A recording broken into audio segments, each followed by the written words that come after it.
Hello and welcome. I am Lindsay, the Public Relations and Outreach Manager for Evan Healy, and I'm here today with our friends at Boswellness.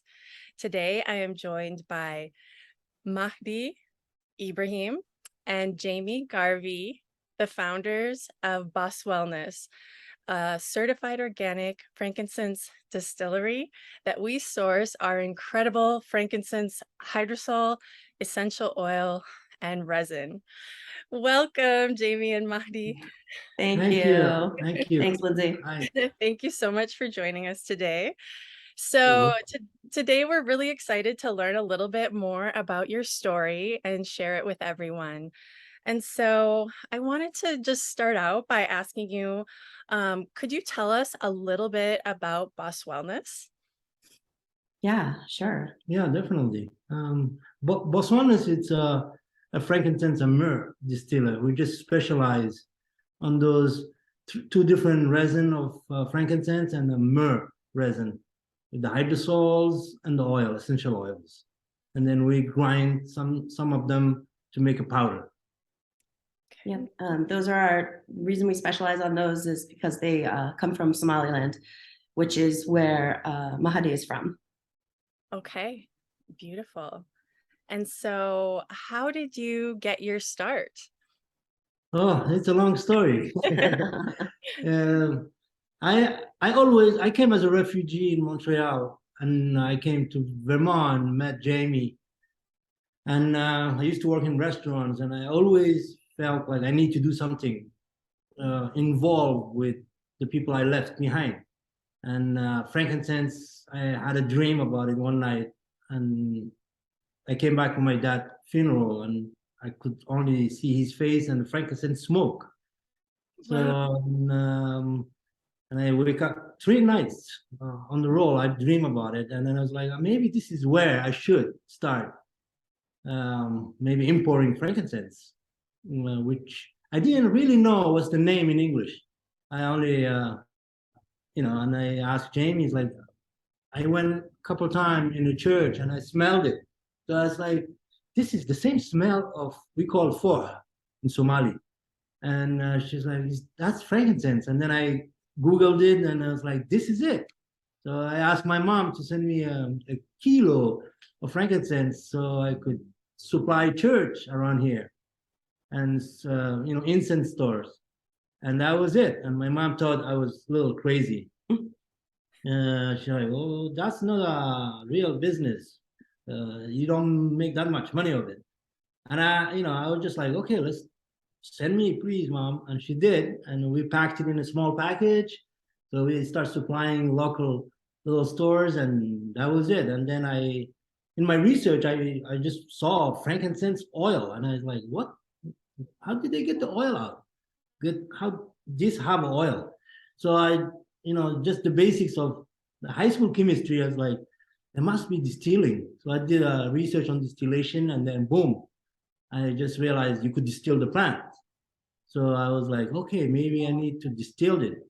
So that's how the oil came through, and we purchased it a small distiller, and in 2005, Jamie went to Somaliland with me, so we brought back more raw material, and then we started distilling in a little distiller, and Like a tabletop little one. yeah, and that was it. And we got a little bit of oil because it's not that much yield, and I was like, bingo! I think this is how they get the oil.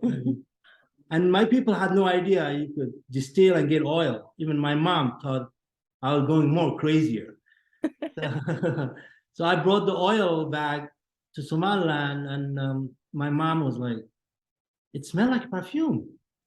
And I was like, yeah, that's like, why we didn't know this? And I don't know, nobody told us. So I brought it to the harvesting region.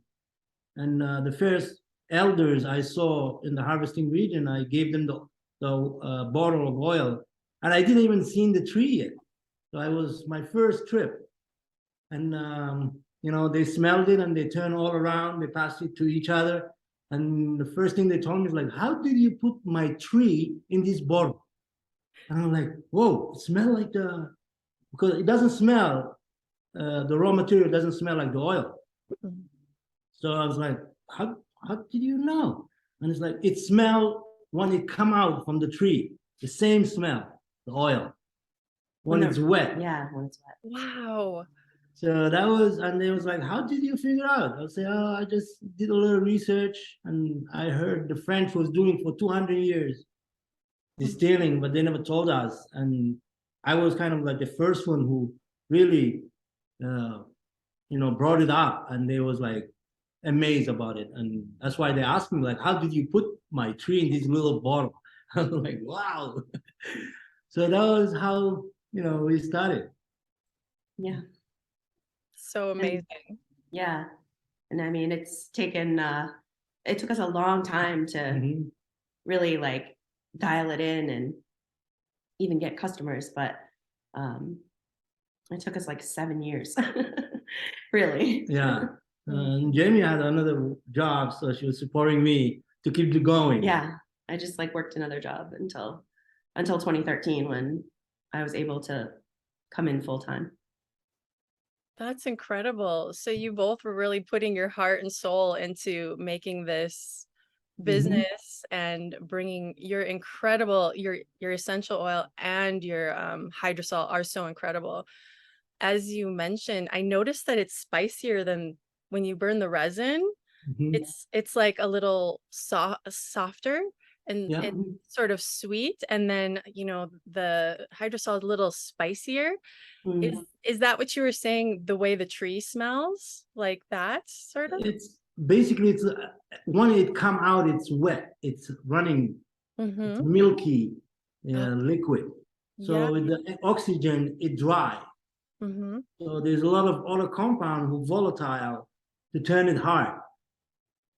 And it smells like the oil when it The comes oil, out. yeah, it really smells like the oil when it come out. Amazing. Oh my Yeah. gosh.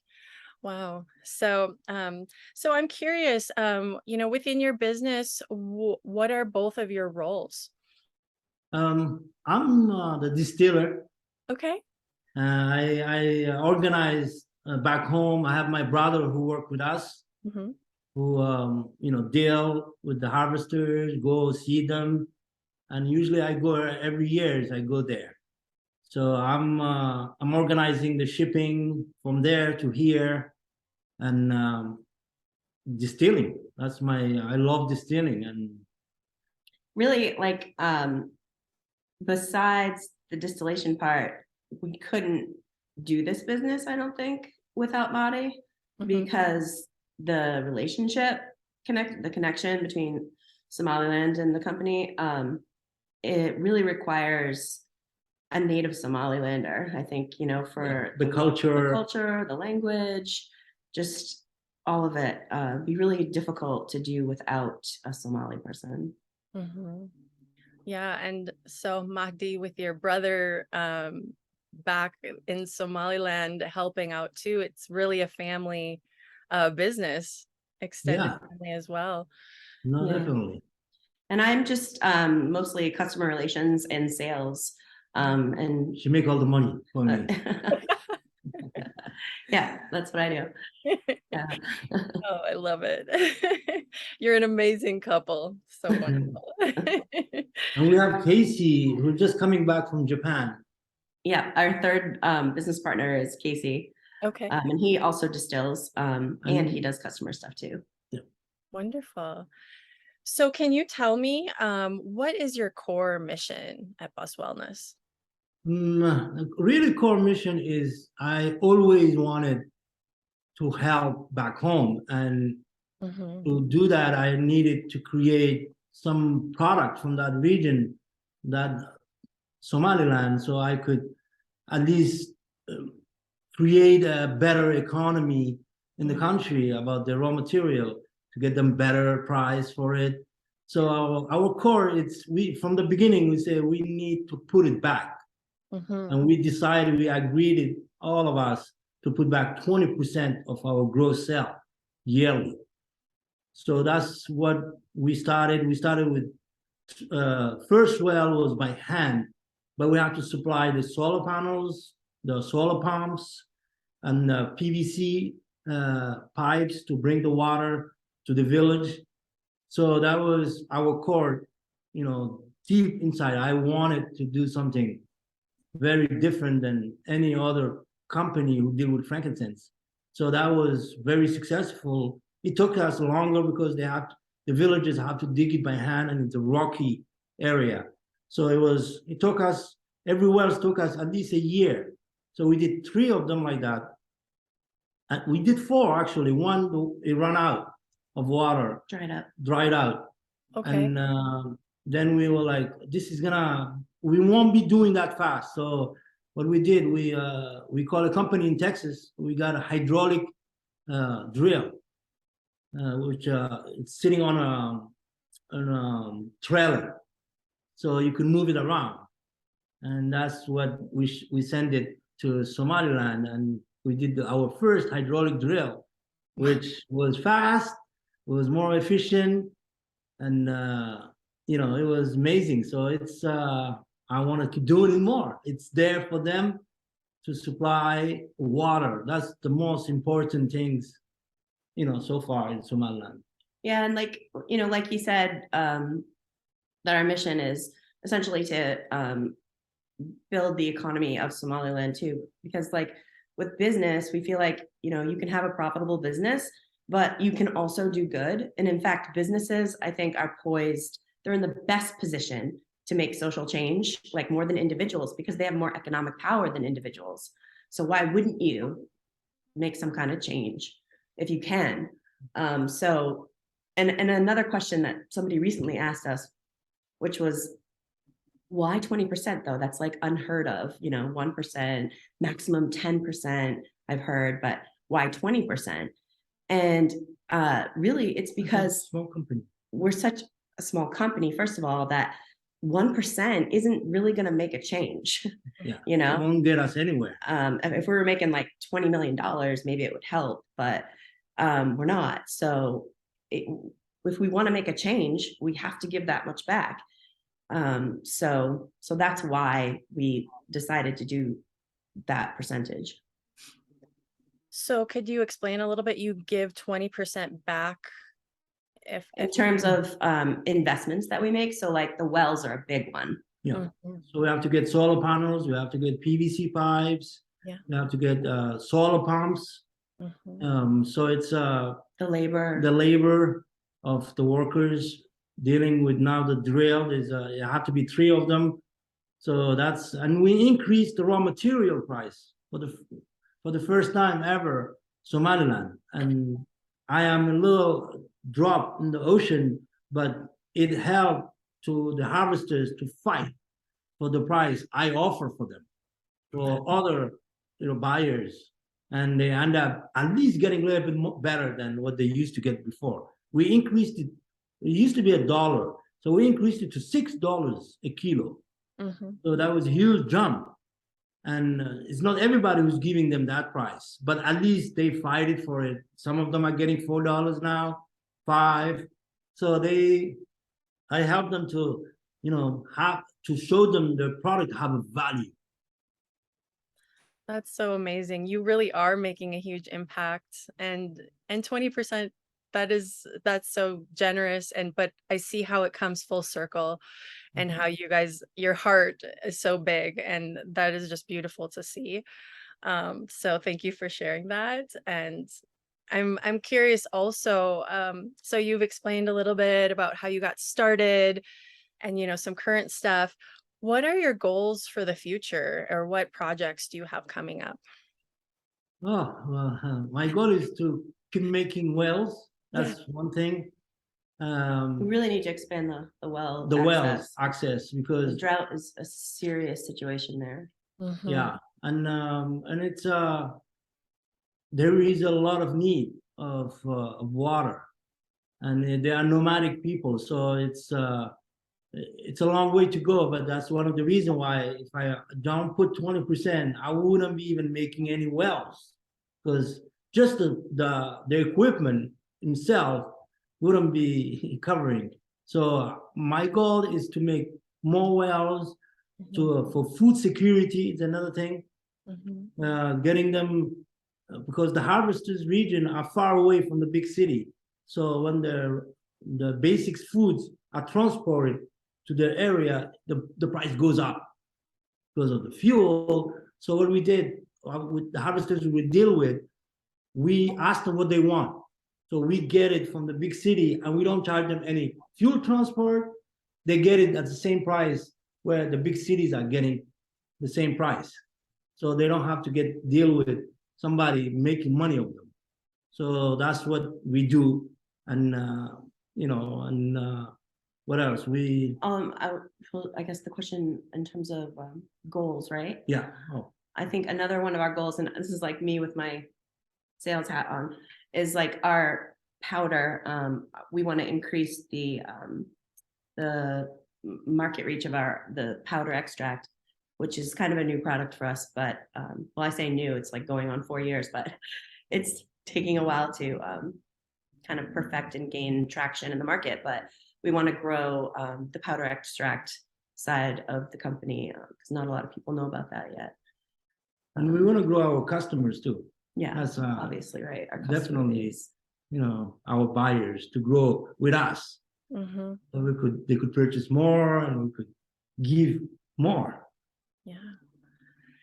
Yeah. So extending your reach, and then that way you can help more people in Somaliland, more water. I mean, water is a basic human right. It's so important. So it is Right. really touching that you're able to help in such fundamental ways beyond the frankincense and myrrh. Wow, so great. So your focus is growing and more expanse in Somaliland and helping more people, I see. Do you have anything else that you want to share with us before we start closing up for the day? There's another, like we said, Dr. Kennedy, we've been working with him. He's really doing a great job on the whole Somaliland. He's the first one who ever really got interested of the tree health. Oh, yeah. Because it's a huge thing for Somaliland. That's the second biggest export. Frankincense. So to maintain these trees are very, very important. So he's been closely working with what was that? International CITES. And they've been asking him some reports, how the trees are doing. He goes in the field, he interviewed the harvesters, he touched the trees. He's very, very helpful of understanding the condition of the frankincense trees. That's like our one of our major goals too, is to continue to support his research through CFESS. CFESS stands for the Center for Frankincense Environmental and Social Studies. Yeah.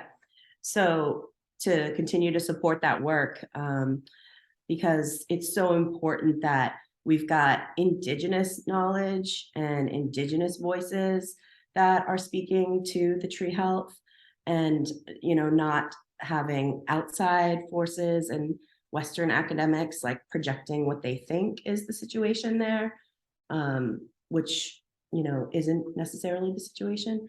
So that work is super important to us, and we're going to continue to support those tree health studies. Right, these ancient sacred trees, I'm sure that they're vulnerable in some ways to exploitation if outside people are coming in and utilizing these resources. And then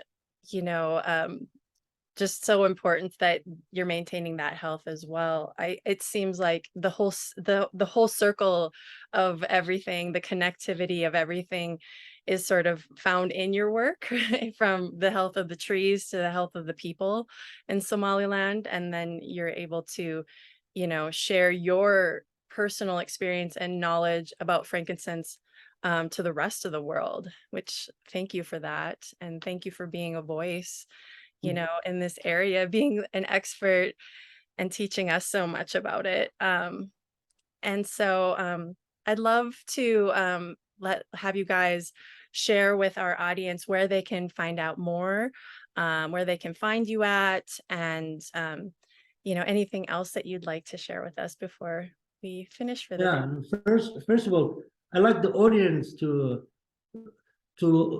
get involved, recognizing Somaliland.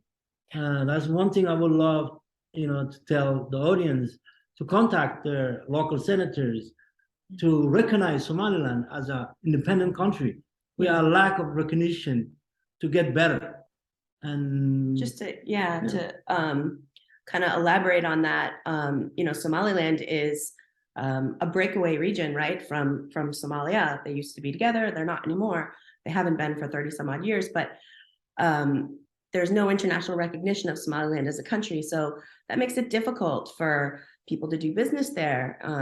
It makes it difficult for Somalilanders to get any kind of aid. They're not getting aid from the typical aid that a lot of these countries get because they're not considered a country. So we did contact our senator, and they really, yeah, sent us a nice, beautiful letter saying we are aware of Somaliland, but we need more senators. Yeah. So around these so many states here. Yeah, I think if that's a great way for people to get involved, is to Do a little reach out. research in Somaliland first. Yeah, You can find so much information on the web about Somaliland and what a peaceful country it is, and how it has miraculously rebuilt the society after a civil war that completely destroyed it. And now today it's a thriving democratic country that has a president and a parliament, and they hold free and fair elections. So I think that if people research that, and they'll find that, just do a simple search on Somaliland, it's amazing what you'll learn. And then reach out to your senator and advocate for recognition, because international recognition is only going to help in not just the daily lives of people, but it'll also help in terms of the frankincense. When we're talking about CITES, that is a body that it's an international body that countries are a party to, but Somaliland can't be a party to it because they're not a country. Therefore, Somalia has to be their representative, and that's unfair. So they need recognition is the bottom line. And the more people can push for that, maybe we'll get there. Okay. Thank you for sharing that. And I will take a look and learn more. It is important to learn these things, and I hope we can, share your message to folks so that they can go dive in, learn more, and do what they can. That is a very important message. Thank you. Yeah, thank you. And I want to just say thank you for even Hilly to be doing business with us, and they've really been for a long time. Yeah, supporters. So supportive. And without them, we couldn't do anything back home. Yeah, really contributed a lot. Oh, wow. Thank you. And we appreciate you so much too. And, this is kind of a fun fact. Our #1 selling hydrosol on our website is our frankincense. So, we love it. love you. It's an amazing product. It worked. It's incredible. It's my favorite. I adore it. And it's so beautiful. And you can just feel the beautiful energy around it, the love that comes from you two all the way back to Somaliland, like that, that you are sourcing in such an ethical and sustainable way that amount of thought, love, and care transforms into the beautiful product that you sell to us. So thank you. Thank you. Yeah, thanks. Okay. Well, and with that, thank you so much for joining us today, and thank you to our viewers for taking some time to learn about Boswellness and Somaliland, and meet with Mahdi and Jamie. We had a wonderful time today, and thank you all. Have a beautiful day. Thanks. Thanks. Bye.